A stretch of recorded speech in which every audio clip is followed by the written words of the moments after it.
제가 신학대학원을 다니던 시절에는 그 학교 내에서 굉장히 유명한 자동차가 한 대 있었습니다. 유일하게 딱 한 대 정말 유명한 자동차가 있었어요. 그게 어떤 것이었냐면 제네시스라는 자동차였습니다. 제네시스가 영어로 창세기죠. 그래서 유명했던 것은 아니었고요. 왜 이 차가 제가 다니던 대학원에서 그토록 유명했냐면 대학원에 이 제네시스를 타고 강의를 들으러 오시던 전도사님이 한 분 계셨다는 겁니다. 전도사였는데 제네시스를 타고 오셨습니다. 정말 상상이 안 되는 조합이라는 것이죠. 제가 나 때는 뭐 이런 말을 쓰면 꼰대가 되는 거라고 해서 최대한 안 쓰고 싶은데 사실 살다 보면 나 때는 이런 말 굉장히 많이 쓰게 되지 않습니까? 저도 그래서 좀 써보려고 합니다.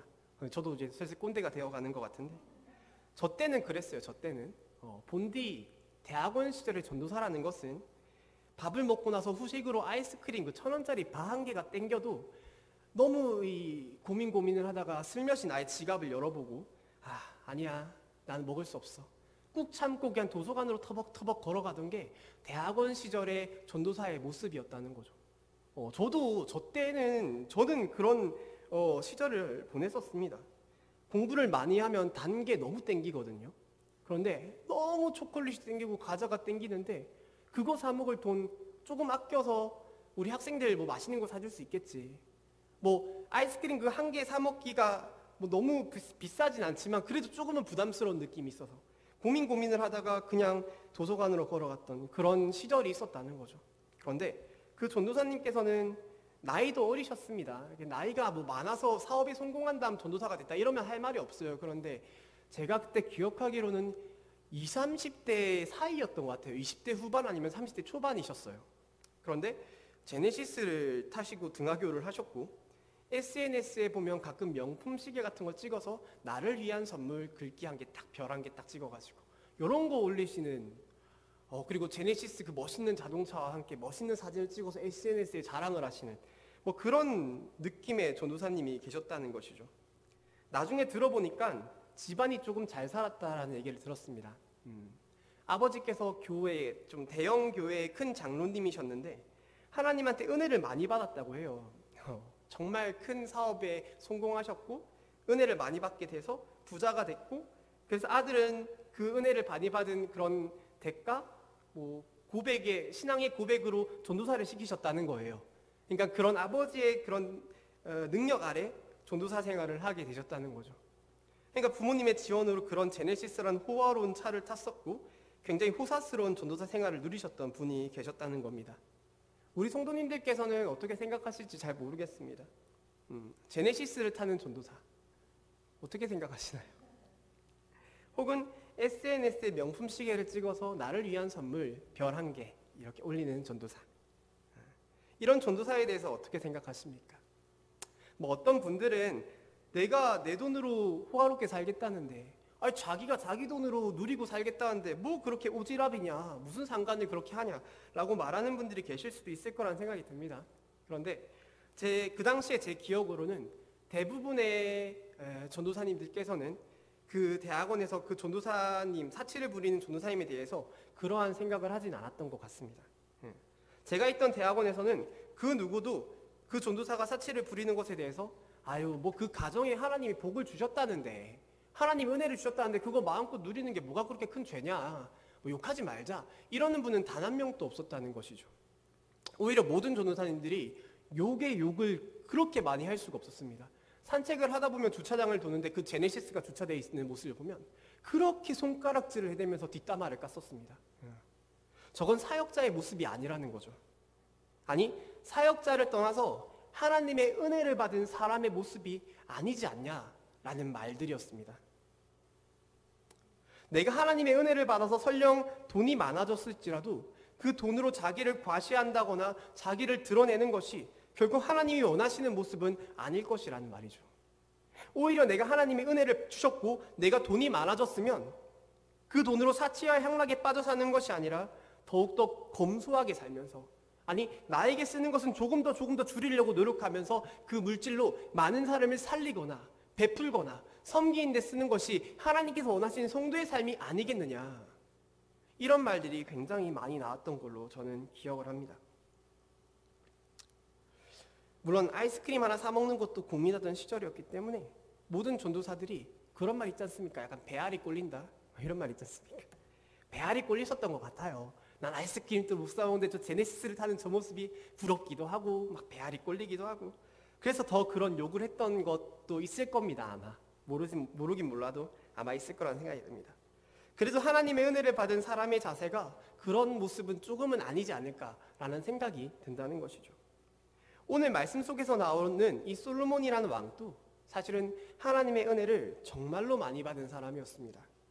그런데 이 사람도 그 은혜를 조금은 잘못된 방향으로 사용하고 있다는 것을 오늘 말씀을 보시면 우리가 조금은 알 수가 있습니다. 솔로몬은 지난번 수요 예배 때 말씀드렸던 것처럼 열왕기상 3장에서 하나님에게 지혜와 함께 온갖 축복과 약속을 받았습니다. 부귀와 영화를 약속받았고 그 모든 권세를 약속받게 되었죠. 그러다 보니까 오늘 4장에서 그 축복의 결과가 나타나지는데 어떤 모습으로 나타나지냐면 모든 주변의 나라들이 솔로몬에게 머리를 조아리고 조공을 바치는 장면으로 나오게 돼요. 그만큼 솔로몬은 지금 주변 모든 나라를 아우를 만큼의 절대적인 권세를 가진 왕이 되었다는 것이죠. 하나님께서 솔로몬에게 부귀와 영화를 약속하셨기 때문에 솔로몬은 지금 영화로운 사람이 될 수 있게 된 것입니다. 솔로몬이 잘나서 그런 게 아니라는 것입니다. 솔로몬이 똑똑해서 지혜로워서 지금 이런 부귀 영화를 누리고 있는 것이 아니라 하나님이 솔로몬에게 은혜를 주셨기 때문에 현재 솔로몬은 이렇게 잘 먹고 잘 살게 될 수가 있었다라는 말씀이죠. 그런데 4장 22절부터의 말씀을 보시면 우리 오늘 본문의 말씀이죠. 4장 22절부터의 말씀을 보시면요. 하나님의 은혜를 받아서 정말 그렇게 잘 먹고 잘 살게 된 솔로몬이 생각 이상으로 무지막지하게 잘 먹고 사는 모습을 우리는 확인할 수가 있습니다. 적당히 잘 먹고 잘 살아야 하는데 무지막지하게 잘 먹고 살고 있다는 겁니다. 22절부터의 말씀이 어떤 내용이냐면 솔로몬이 하루에 얼마나 많은 음식을 소비하고 있는가 이걸 우리에게 그러니까 바꿔 말하면 쉽게 말하면 솔로몬이 얼마나 잘 먹고 살고 있는가 이걸 우리에게 알려주고 있는 내용의 말씀입니다. 간단하게만 살펴보시면 솔로몬이 하루에 밀가루를 먹었는데 그 밀가루의 양이 각각 가는 밀가루가 30고루, 붉은 밀가루가 60고루 이렇게 하루에 사용되어졌다고 말씀에 적혀져 있습니다. 그런데 이게 고루라는 단위가 우리에게 좀 익숙하지 않은 단위잖아요. 그래서 30고루? 별로 안 돼 보이는데 이렇게 생각하실 수도 있을 텐데 고루라는 단위를 우리가 좀 익숙한 리터라는 그 부피 단위로 환산하게 된다면 30고루는 6,540리터라는 밀가루의 양이 됩니다. 어마어마하죠. 6,540리터. 60고루면 곱하기 1을 하니까 13,080리터의 밀가루가 사용되어졌다는 거죠. 제가 이번 연도 초에 1월달인가 2월달인가 부침가루 500g, 튀김가루 500g 홈플러스에서 세일해가지고 그거 샀는데 아직까지 다 못 먹었습니다. 사실 그쵸? 그거 오래 가잖아요. 그죠? 제가 많이 안 먹는 게 아니라 저는 그 1kg의 밀가루를 다 못 먹었다는 거예요. 1년 동안. 그러니까 지금 솔로몬이 하루에 먹었던 이 밀가루의 양이 얼마나 어마어마한 양이었는지는 사실 우리는 짐작을 할 수도 없을 정도라는 것이죠. 13,080, 6,540 합치면 2만 리터 정도 되는 밀가루의 양인데 이 밀가루로 빵을 만들었으면 몇 덩이의 빵을 만들 수 있을까? 계산이 안 될 정도의 양이라는 것입니다.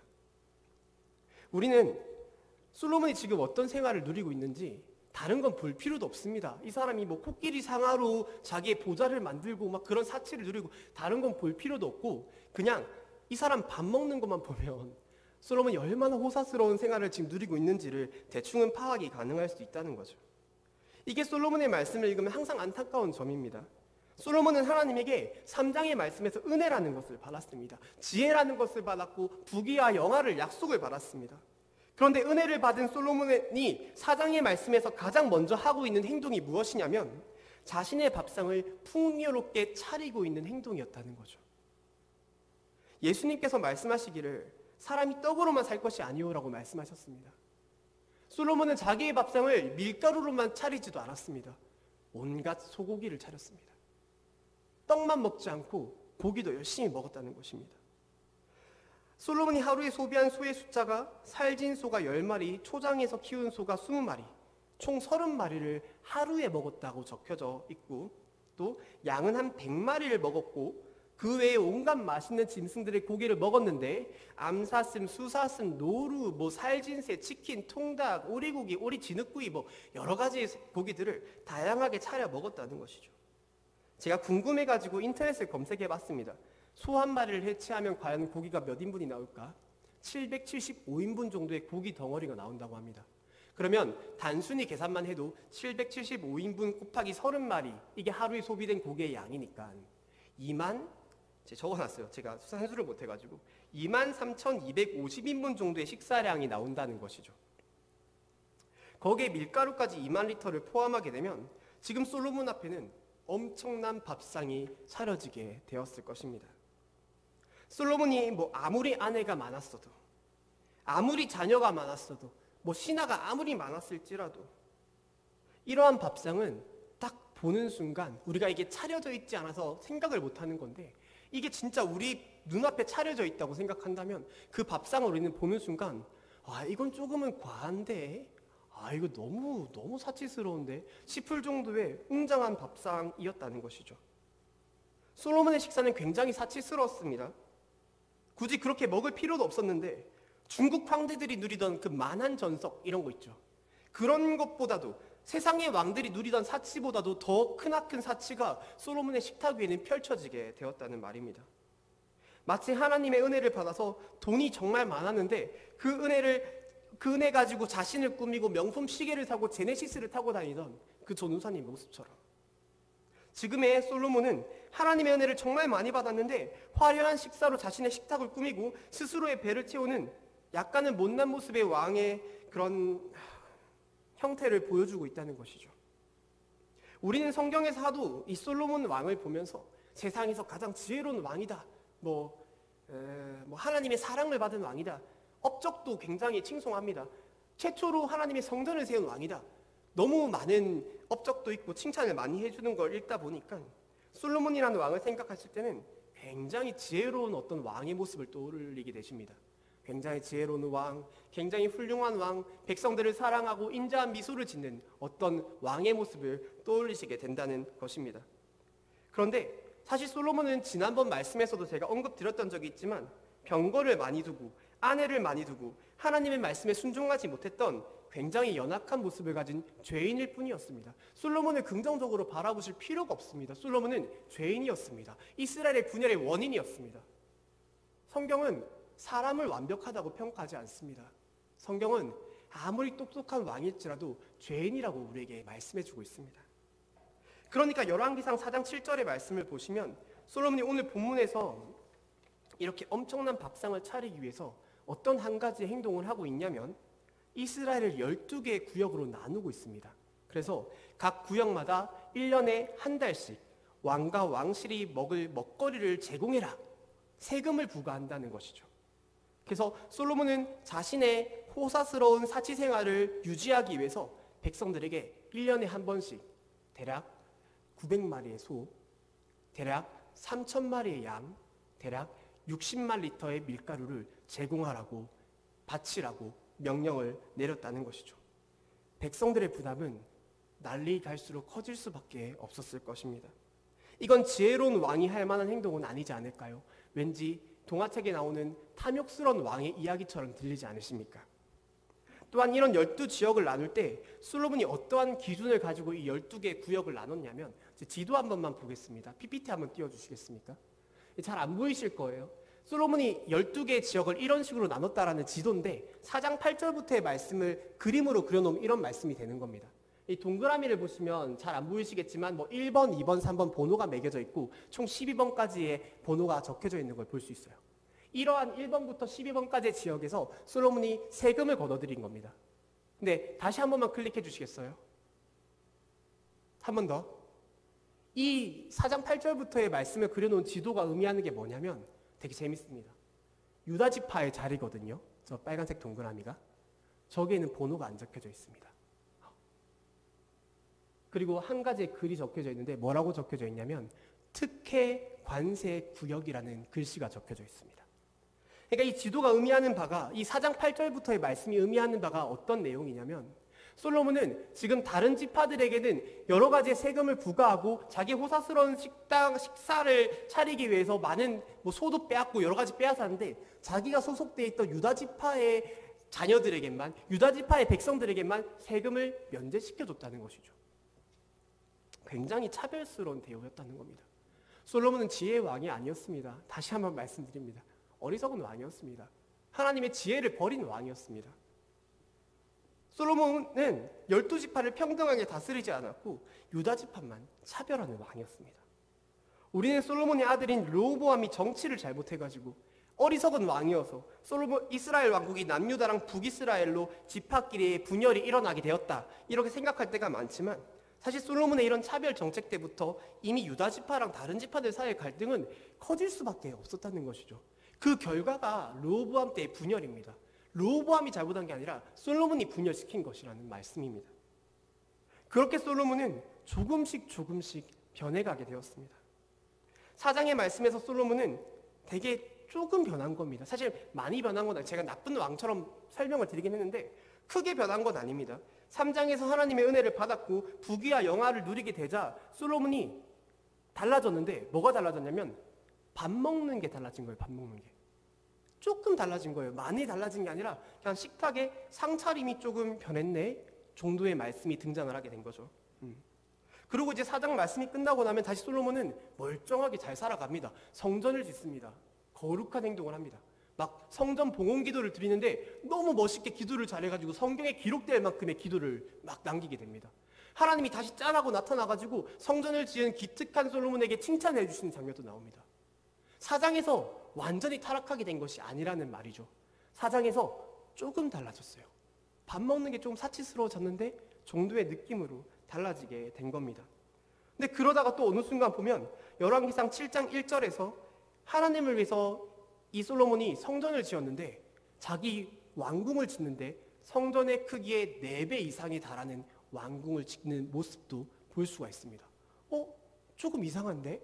밥을 좀 사치스럽게 먹었는데 지금 보니까 하나님의 집보다 자신의 집을 더 크게 짓기 시작했네? 약간 조금의 변화가 생기게 되었다는 것이죠. 또 쭉 이렇게 가다 보면 열왕기상 9장에 어떤 내용이 나오냐면 두로왕 히람이라는 사람이 등장을 하게 됩니다. 두로왕 히람은 성전과 궁전을 공사할 때 정말 살신성인으로 솔로몬을 도와줬던 왕이었어요. 그러니까 솔로몬이 도움을 받았으니까 이 왕에게 대접을 해줘야 할 거 아닙니까? 대가를 지불해야 한다는 거죠. 내가 어떤 대가를 지불했냐면 되게 볼품없어 보이는 땅덩어리 몇 개를 떼주는 걸 볼 수 있습니다. 말씀 9장 말씀을 보면 어떤 내용이 나오냐면, 히람이 솔로몬이 줬던 그 땅을 받고 기분이 나빠가지고 그 땅의 이름을 가불이라 칭했더라, 이런 말씀이 나와요. 가불은 히브리어로 메마른이라는 뜻입니다. 메마른 땅, 볼품 없는 쓰레기 같은 땅을 줘가지고 히람이 기분이 나빠가지고 이 땅은 그냥 쓰레기다 이렇게 명했더라, 이런 말씀이 등장을 한다는 것이죠. 심지어 이 히람이라는 사람은 여러분 솔로몬의 아버지인 다윗과 절친한 친구 사이였습니다. 절친한, 내가 사랑하고 존경했던 아버지의 친구인 히람 왕. 그러면 솔직히 그가 어떤 사람이건 간에 극진히 모셔야 하는 거 아닐까요? 그가 나를 도와주지 않았을지언정 난 그 사람을 대접해야 한다는 생각이 있습니다. 근데 솔로몬은 날이 갈수록 조금씩 교만해지게 된 것입니다. 그래서 결국에는 자신의 아버지인 친구 히람마저도 하찮게 대했다는 말씀이죠. 기독교인이면 오히려 베푸는 삶을 살아야 하는데 제로 자신에게 도움을 준 사람마저도 제대로 베풀지 않고 섬기지 않는 인물이 되어버렸다는 것입니다. 다음 말씀 한번 띄워주시기 바랍니다. 열왕기상 11장 4절의 말씀입니다. 솔로몬의 나이가 많을 때 그의 여인들이 그의 마음을 돌려 다른 신들을 따르게 하였으므로 왕의 마음이 그의 아버지 다윗의 마음과 같지 아니하여 그의 하나님 여호와 앞에 온전하지 못하였으니. 11장은 솔로몬이 완전히 타락했다는 걸 설명해주고 있는 말씀입니다. 4장에서 조금 변했습니다. 밥상이 좀 달라졌어요. 굉장히 조그마한 변화입니다. 7장에서 조금 궁전을 좀 크게 짓네? 조금 변한 겁니다. 9장에서 조금 히람을 왜 저렇게 대접을 하지? 너무 교만한 거 아니야? 너무 자기만 유아독존처럼 보이는 거 아니야? 또 10장에서 지난번 말씀했지만 병거를 많이 두고 아내를 많이 소유하고 은금을 많이 쌓고 조금 변화하고, 그러다 보니까 어느샌가 11장에 나타나는 솔로몬의 모습은 완전히 하나님을 떠나버린 사람이 되어버렸다는 것이죠. 조금씩 결국에는 완전히 변하게 된 것입니다. 세상의 명언을 보면 한 번에 변하는 것은 아무것도 없다라는 말이 있습니다. 한 번에 변하는 것은 아무것도 없다. 이건 성경에 나오는 말씀은 아닙니다. 하지만 저는 이러한 솔로몬의 모습을 봤을 때 이 말이 참 맞구나라는 생각이 들 때가 있습니다. 솔로몬은 오늘 본문 4장에서 조금 변했습니다. 하나님에게 지혜를 받았던 사람이었는데 부귀영화를 누리더니 4장에서 살짝 밥 먹는 게 달라지는 조금의 변화를 경험하게 되었습니다. 그런데 그 변화가 시간이 지나면서 조금씩 왕궁을 크게 짓고, 자기가 앉는 보좌 그 의자를 코끼리 상어로 만드는 사치품으로서 만들고, 아버지의 친구를 홀대접하고, 어느샌가 솔로몬은 완전히 변해버려서 교만해진 사람이 되어버렸다는 것이죠. 우리가 사역을 하다 보면 좀 이런 경우가 많이 생기는 것 같습니다. 목장에서 갑자기 한순간에 마음밭이 안 좋아져서 혹은 상처를 받아서 목장을 떠나는 목원들이 생길 때가 있고, 또 원래는 친했는데 갑자기 어느샌가 나한테 냉담하게 대하는 사람들이 생길 때도 있습니다. 사실 그런 사람들은 갑자기 변한 것이 아니겠죠.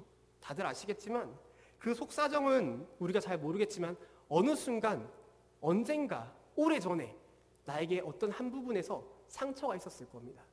근데 그 상처, 불편한 마음이 계속 가지고 살다가 어느 순간 좀 더 커지게 됐을 것이고, 또 어느 순간 시간이 지나다 보니까 부딪히게 됐을 것이고, 그 마음이 커지다 보니까 어느샌가 나 목장 이제 못 나오겠어요, 이렇게 말을 하게 될 것이라는 말이죠. 아마 그들의 마음에는 굉장히 오랜 시간이 걸렸을 거예요. 근데 우리는 그 모습을 보면서 갑자기 왜 그럴까라는 생각을 하게 된다는 것이죠. 동화책을 보면 태양과 바람이 내기를 하는 동화책이 나옵니다. 태양과 바람이 내기를 해서 나그네의 외투를 벗기려는 그런 동화책의 내용이 있습니다. 바람이 강력한 힘으로 한 번에 나그네의 그 외투를 벗기려고 하자 나그네의 외투는 결코 벗겨지지 않았습니다. 하지만 태양이 조금씩 오랜 시간 나그네의 체온을 올렸을 때 나그네는 스스로 그 외투를 벗었습니다. 그런데 무서운 것은, 우리가 반드시 기억해야 하는 것은, 사탄이란 존재는 우리를 그러한 방법으로 유혹할 때가 너무나도 많이 있다는 거죠. 사탄은 갑자기 우리 앞에 나타나서 총구를 들이밀고, 야, 너 예수님 안 믿는다고 말해, 안 그러면 쏴 죽일 거야, 이렇게 말하지 않습니다. 사탄의 유혹 방법은 절대 그렇게 강요와 억압으로서 나오지 않습니다. 한 번에 우리의 믿음을 타락시키려고 들지 않습니다. 사탄은 우리가 눈치채지 못할 정도로 미세하고 세밀하게 우리를 유혹하고 조금씩 변화시켜 나가는 존재라는 것이죠. 오늘 하루만 예배 가지 마. 매일 예배 열심히 드려도 돼. 근데 오늘 피곤하지. 오늘 하루만 예배 가지 말자. 이게 사탄의 속삭임입니다. 오늘 하루만 큐티하지 말자. 그냥 침대에 누워서 자. 오늘 하루만 기도하지 마. 오늘 하루만 목장 가지 마. 그리고 그 유혹을 우리가 조금씩 수용하다 보면 언젠가 정신을 차렸을 때는 오늘 솔로몬의 모습처럼 하나님을 향하는 마음이 완전히 떠나져 있는 우리의 모습을 발견할 수가 있게 된다는 것이죠. 그래서 우리는 목장을 할 때도 항상 이렇게 우리의 목원들의 마음을 매일같이 주의 깊게 살펴볼 필요가 있는 겁니다. 매일 나의 목원을 체크하고 기도하고, 또 언제나 깨어있지 않으면 어느샌가 방심한 사이에 나와의 관계가 소원해져 있고 멀어져 있는 우리의 목원의 모습을 발견할 수도 있을 것입니다. 지금 이 시간 혹시 내가 조금씩 사탄의 유혹을 받고 있다라고 느껴지는 분이 계십니까? 내 삶이 지금 조금씩 하나님과 멀어지고 있다, 아니면 하나님께서 나에게 주신 이 교회와 멀어지고 있다. 그 모든 것은 사탄의 유혹일 수도 있습니다. 혹시 그런 분들이 계시다면 우리 나사렛 예수 그리스도의 이름으로 명하노니 그 모든 사탄의 유혹이 사라질 줄 믿습니다. 그런 우리가 되어야 합니다. 조금씩 경계해야 합니다. 사랑하는 성도님들, 우린 오히려 날마다 조금씩 변화되어져야 할 줄 믿습니다. 나쁜 방향이 아니라 좋은 방향으로 우리의 삶을 날마다 변화시켜 나가야만 합니다. 다시 말하지만 한 번에 변화되는 것은 이 세상에 아무것도 없습니다. 은혜도 마찬가지인 것 같습니다. 은혜를 엄청 받았다고 한 사람이 인생이 갑자기 180도 바뀌어서 목사님 저 사역자가 되겠습니다. 목사님 저 목자 시켜주세요. 제 목장 맡아서 열심히 부흥시켜 보겠습니다. 이러는 사람이 생긴다면 사실 우리는 좀 의심해 봐야 합니다. 이거 기뻐야 할 게 아닙니다. 추수꾼일 수 있을 확률이 높습니다. 목장과 함께 증발되어질 수 있어요. 맡기면. 저는 신앙생활을 하면서 정말 기대했던 두 번의 순간들이 있었습니다. 진짜 기대감에 벅차올랐던 두 번의 순간들이 있었어요. 그게 언제냐면 첫 번째 세례 받을 때랑 두 번째 목사 안수 받을 때, 그 두 번이었어요. 세례를 받을 때는 제가 어려웠으니까 어린 마음에 나도 예수님처럼 하늘의 문이 열리면 좋을 텐데 물이 탁 타는 순간 하늘에서 음성이 들리고 성령이 비둘기째 내려오고 이런 장면을 제가 좀 상상했던 것 같습니다. 그래서 그런 기대감으로 세례를 경건하게 받았는데 세례를 받은 이후에 제 소감평은 축축하구나 이런 느낌. 머리가 젖었다 이런 느낌이었죠. 세례는 저에게 큰 의미가 없었던 것 같아요. 그래서 또 두 번째 목사 안수 받을 때 이때는 감동은 있었습니다. 감동은 있었는데 그렇다고 막 성령이 내게 임해가지고 내가 막 능력을 받고 막 목사다운 그런 능력을 가진 거룩한 주님의 종 이런 변화는 제가 체험하지 못했던 것 같아요. 저는 아직도 제가 목사답지 못한 그저 직분만 목사인 사람이라고 좀 생각을 하게 됩니다. 오늘 또 보세요. 설교하는데 성경책 한 권 안 들고는 목사가 어디 있습니까? 직분만 목사입니다. 아직은 전 제대로 된 목사가 되지 못했다라는 생각을 하고 있어요. 진심으로. 그래서 날마다 기도드리는 것 같습니다.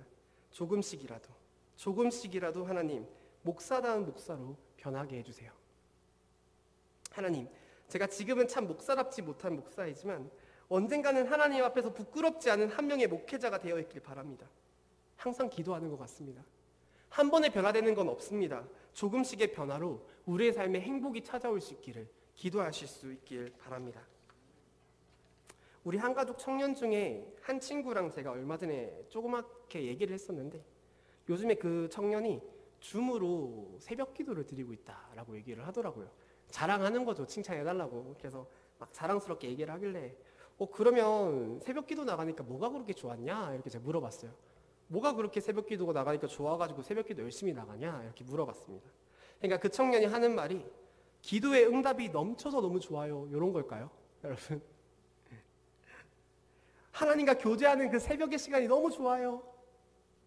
그런 말이 아니었어. 저는 이런 거 얘기할 줄 알았거든요. 새벽 기도 나가는 거 쉬운 일 아니니까. 그런데 이 친구가 하는 말이 평소에는 바이블 타임 하는 거를 미루다가 저녁에 늦게 하니까 하기도 싫고 집중도 안 되고 막 숙제처럼 느껴지고 그게 너무 싫었는데 새벽 기도를 나가니까 아침에 바이블 타임 할 수 있어서 그게 너무 좋다는 겁니다. 되게 조그만 거 아닐까요? 큰 게 아니지 않습니까? 기도의 응답이 풍성하게 일어났다 이런 게 아니라 큐티를 저녁에 했는데 아침에 하니까 좋더라. 제가 이 말을 듣는데 와 그렇구나라는 생각이 들었습니다. 와 그렇구나. 그게 우리 교회에 지금 필요한 거구나. 큰 변화가 아니라 그거. 아침에 큐티하는 거. 그거구나. 누구나 다른 사람이 나에게 크나큰 변화를 요구한다면 우린 누구든지 부담스러워서 거절을 하게 될 겁니다. 그런데 작은 변화는 누구나 할 수 있다는 겁니다. 새벽 기도를 나와라. 이거는 엄청 큰 변화죠. 이거는 아무나 할 수 있는 건 아닙니다. 그건 한 번에 이루어질 수 있는 게 절대 아닙니다. 그런데 큐티를 저녁에 했는데 아침에 해보는 거. 기도를 내가 하루에 한 번도 안 했는데 하루에 한 번 정도 해보는 거.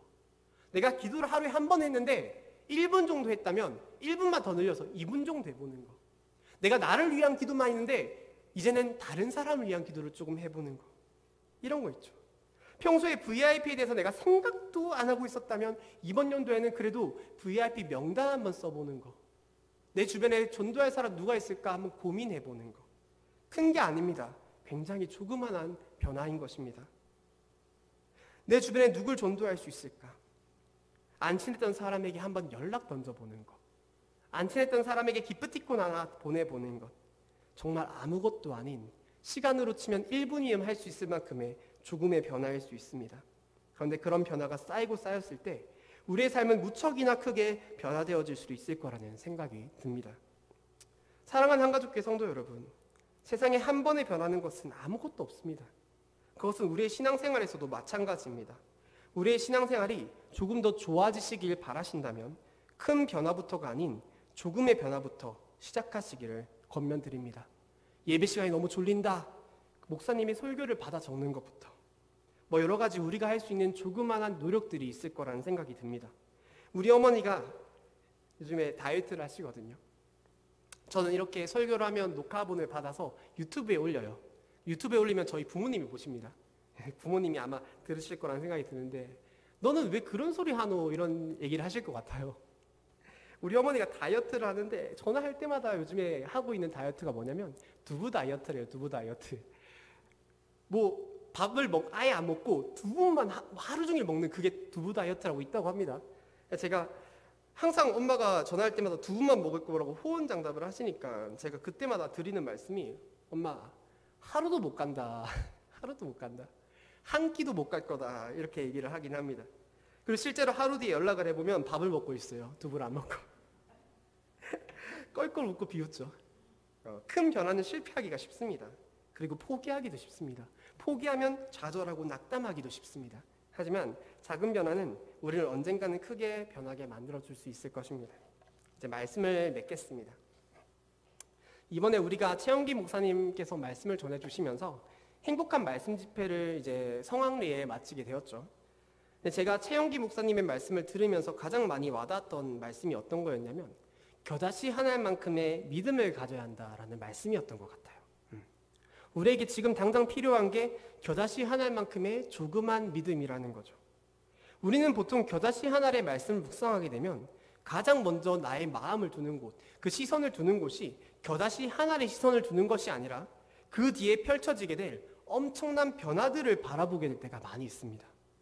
산이 들려서 옮겨지고 나무가 뿌리째 뽑혀서 바다에 빠져버리고 이런 요란법석한 거대한 변화들이 일어나는 것에 우리의 마음을 두고 소망을 둘 때가 너무 많이 있다는 거죠. 그러니까 이번 행복한 말씀 집회가 이제 끝이 났는데 아마 이런 생각을 하시는 성도분들도 계실 거라 생각이 듭니다.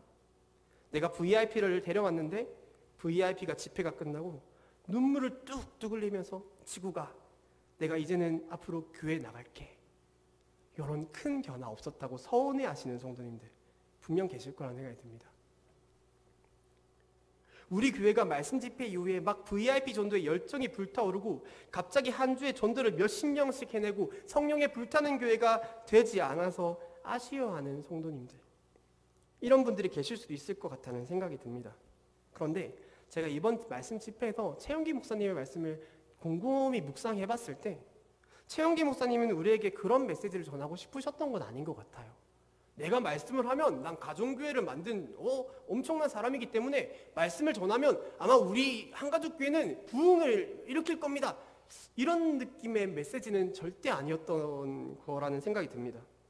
제가 뭐 그분의 속 내음을 다 알 수는 없지만 최영기 목사님은 우리가 앞으로 교회에서 겨자씨 한 알만큼의 조그마한 변화를 만들어내야 한다고 계속해서 목소리를 내셨다라는 생각이 듭니다. 제자가 되라고, 목자가 되라고 그렇게 말씀하셨고 전도를 하라고 그렇게 말씀하셨고 그런 변화를 우리가 조금씩 만들어내보자 라고 말씀하셨죠. 우리가 그런 작은 변화에 힘썼을 때 종라에는 그런 겨자씨만한 변화가 모여서 산일대로 옮길 만한 거대한 변화까지도 만들어낼 수 있지 않을까요? 한 번에 변하는 것은 아무도 없지 않습니까? 휴스턴 서울교회는 초창기에 100명 정도의 성도수에 40대는 전멸, 청년은 5명 정도 낳는 그런 교회였다고 합니다. 저는 그 말씀을 듣는데 우리 교회랑 상황이 참 비슷하구나라는 생각이 들었습니다. 감사하게도 우리 교회는 전멸된 세대는 없어요. 우리 교회보다 더 안 좋은 상황이었던 것 같습니다. 청년도 우린 훨씬 많이 있고. 근데 지금 그랬던 교회가 세계 가정교회의 선구자가 되어서 1,500여 명의 성도들이 하나님을 찬양하고 무엇보다 지상명령 그 전도에 힘쓰는 엄청난 교회로 변화되어질 수가 있었다는 거죠. 이 정도면 산을 옮길 만한 변화겠죠. 100명짜리 교회가 1,500명 정도의 교회가 되었다. 저는 우리 교회가 그런 변화의 주인공이 되었으면 좋겠습니다. 이번 말씀 집회는 우리에게 그런 조그마한 변화를 가져다주는 귀중한 집회였습니다. 그리고 그 집회를 시작으로 계속해서 전도에 힘쓰고 제자를 만들어내고 목장과 목자를 세워나가는 일에 우리가 조금씩 힘써 변화해 나간다면 그 변화들은 언젠가는 결국 산을 옮길 만한 변화로 바뀌어질 수 있을 거라고 저는 믿습니다. 한가족 교회가 제2의 휴스턴 서울 교회가 된다면 하나님 앞에 우리가 갔을 때 그것보다 칭찬 들을 수 있는 일은 없지 않겠습니까?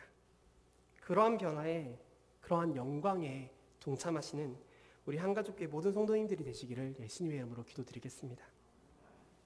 우리 지금 이 시간 함께 기도했으면 좋겠는데요. 눈을 감아주시고 잠깐 묵상했으면 좋겠습니다. 내가 할 수 있는 조금의 변화는 무엇일까? 한번 생각해 보셨으면 좋겠어요. 내가 할 수 있는 조금의 변화. VIP를 전도하는 게 조금의 변화일까요?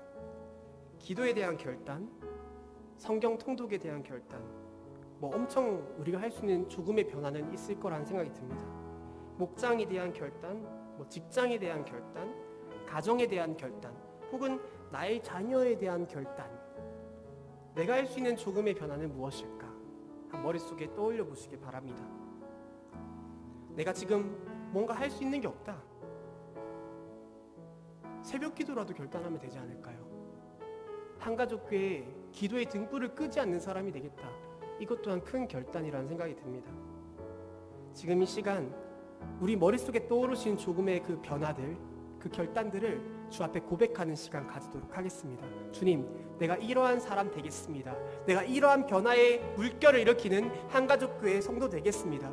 그러한 주님의 군사 되겠습니다. 그래서 우리가 정말 산을 옮길 만큼의 변화를 일으키는 한가족교회 될 수 있게 만들어 보겠습니다. 주 앞에 큰 목소리로 기도하겠습니다. 지금 이 시간 우리가 계속 기도합니다. 주님, 아버지, 우리가 이 시간 가운데 결단하며 기도합니다.